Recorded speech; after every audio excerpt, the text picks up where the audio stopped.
The return of the American forces during the World War II was marked by the A. Fall of Bataan, B. The Death March, no? C. The Liberation of Manila, or letter D. The Leyte Landing, no? Siyempre, no, we were colonized by the Americans. And napasakto naman, bugs, bugs, bugs!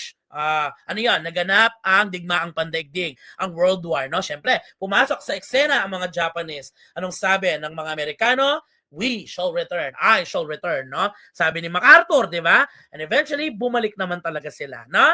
So, sino po ito? No, ano pong scene yung makikita natin na talaga nag-return sila? That should be, yes, letter D, the Leyte Landing. Yes!